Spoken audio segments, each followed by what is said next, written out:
Hey, what's up guys? Figure I'd make a video on this tank I got going on. It's the Red Sea Max 130D and I believe it's been discontinued. The updated version, which is the C series I believe, don't quote me on that, but it looks pretty much the same. The only difference between the two tanks is the back filter system, which I'm assuming it's much better than what I have going on here. So anyways, I had this tank for about 5-6 years. I had a nice reef tank going on with a bunch of corals and a couple of livestock. Ran bone stock, nothing modified, and it ran great for 3.5 years or so. And just up until I threw out my back and had to have back surgery, so I just couldn't keep up with the maintenance. Had to tear it down, sat empty in this room for a good 2.5 years or so. So just recently I had the urge and energy to get this tank up and running again.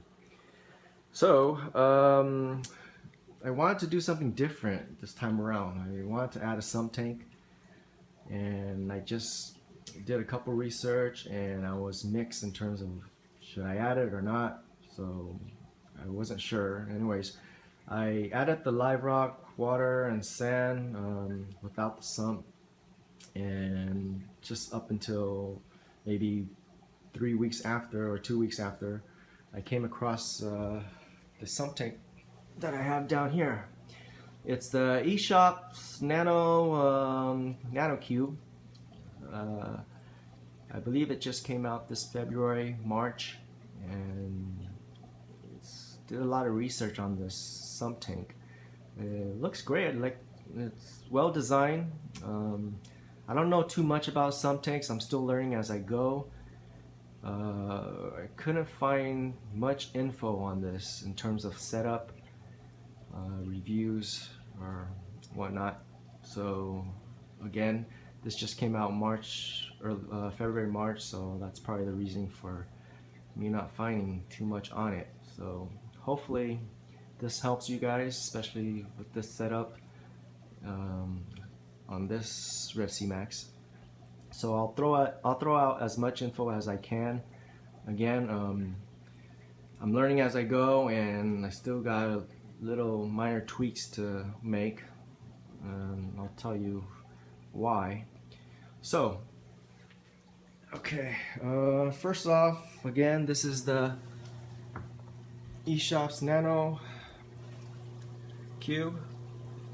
I got the protein skimmer that came along with from eShop. It's, I believe, the PS120. I'll list everything that I have going on here. And I also got the eShop Overflow box. This is the PF300. Okay. So like I said, I wasn't too sure of what to do in terms of adding a sump or not. So by the time I added the water, the rock and sand, what I'm about to show you is not ideal, but it worked for now, at least. So what I did is I've cut out this back piece right here with the snippet. And I got that from Home Depot for I think like 14-15 bucks. They go by gauge, so the lower the gauge, the tougher or the easier you can cut. The stronger the strength, or I don't know how to word it, but anyways, the one I got was 18 gauge. That's the lowest that I found. I cut it little by little, with the tank being filled with water, rock, and sand. So ideally, I would rather have this tank emptied out and probably use a grinder, have a clean cut. But this is what I ended up with. Not too bad since it's from the back, so you don't see this at all. It is leveled. I did leveled it. Got a nice siphon going on. Works great so far.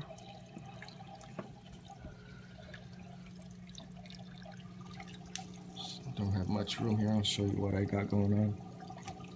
This pipe you see right here is called a stockman pipe. The one that came with the eShop, and I did some research on it after installing this, which came with the eShop Overflow box. You get a very loud gushing sound. So I Googled that, and I'm not alone on this, so if you Google or YouTube the stockman pipe, you add this, it will solve your problem. Very easy, very cheap, got everything from Home Depot. It's, I say I didn't spend any more than $3, maybe not even $2. So go ahead and YouTube or Google that. I'll list everything where to go. Very easy to make, and that will definitely solve your problem. So the only thing you hear now is a little water trickling down this area here. Because once at night, everything gets quiet and everything gets louder, so you would really hear that loud gushing sound, which really bugged the wifey and kids. So I got that solved. I also added the ball valve, the one that came with the Nano Cube. The sump tank is the flexible hose here. What I added there's a lot of trial and error on this. When I added this flex hose, either to the bulkhead or the ball valve, there's a couple leaks.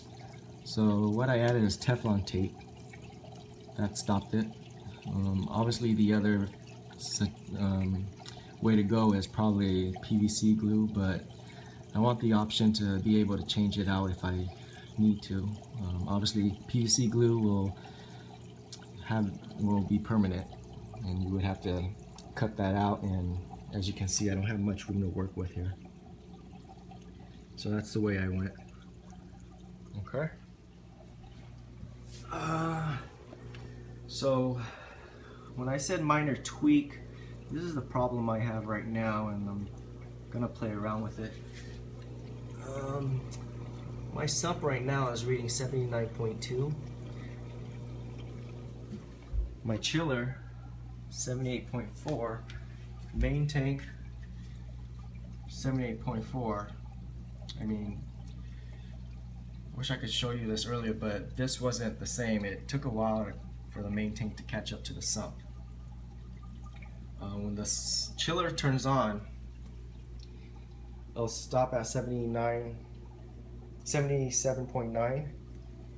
The main tank will go down as low as 77. So it'll take a good 15-20 minutes for this reading to catch up to this chiller, and I don't know if it's this temperature reading, which is coral life. So I have a couple things to play around with, and I want to say it's something with my setup right here. Right there, the pump that you see here is the chiller pump, and my return chiller line goes up into the main tank right here for now. So if you guys have any suggestions in terms of where I should set my chiller line and chiller pump, I'm open to that. I'll play around with it, see which way works best, but for now this is what I've came up with. The protein skimmer is starting to kick in, as you see. Got some waste up on the top. Okay. It took me a while to set this up, like I said. Still trying to find the water level. I think I found it, but I'm gonna still mess around with it. So here's another thing too. When I added the sump, I did a power test. So when I did the power test, water was still emptying the main tank, going all the way down to the sump tank, and it wouldn't stop. I googled that, and there's mainly the option to go is drill holes into your pipeline or to your return line. And I talked to the guy at the store. He told me to do this. Hopefully you guys can see it's really tight. Right there is called a check valve. So that solves my issue in terms of if the power goes out, the water will stop at a certain point where the check valve is, and I wouldn't have this overflow. So that's another thing you guys got to do, is do a power test and make sure you get that taken care of. Here's my filter sock.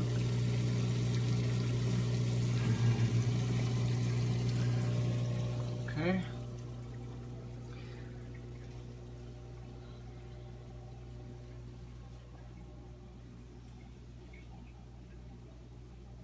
So again, this is the Red Sea Max 130D running a nano sump tank from eShop.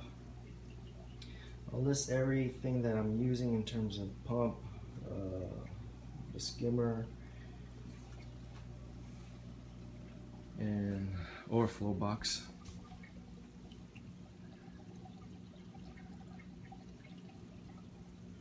And when I did that power test, I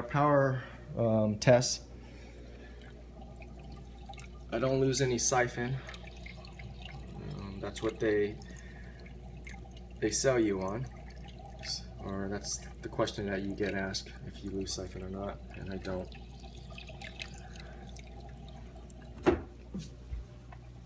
And the main reason again why I'm doing this is just to have a better filter system and more water flow. So I've got a couple more tests to run, or tweaks. Oh, my auto top off. What I'm using is the Tunze 3152 model, I believe. And my RO water, 1 gallon, fits perfectly in this cabinet that comes along with the Red Sea Max. I got that this little plastic 1 gallon, I believe it's usplastic.com, about $6-8. I'm sure you can find I Googled a couple places, even on Amazon, and kind of came up empty in terms of the size I wanted, and you would have to buy multiple jugs. So I'll list the link where you guys can find that. So get another look right there. There's a return pump attached to the check valve. It's really hard to see, it's really tight. That's another thing that I read is I'm sure eShop's gonna make the change by next year or something. It looks nice, the design's nice. The only problem is you can't see through this white glass or acrylic, so you can't see your water level. You kind of have to squeeze yourself in here to see where it is. So if only they make that clear, it'll be great. But so far so good, just a couple minor tweaks. So there you have it, guys. Hopefully this helps you out. Any questions, comment below. Suggestions in terms of how I should change it or set this up, I'm open for it. Again, I'm still learning as I go, and I know I gotta make a couple adjustments, and that's just how I am, because I want it at least 99%, and I'm about 85–90% set up here before I add any more to this tank. Alright guys, thank you for watching.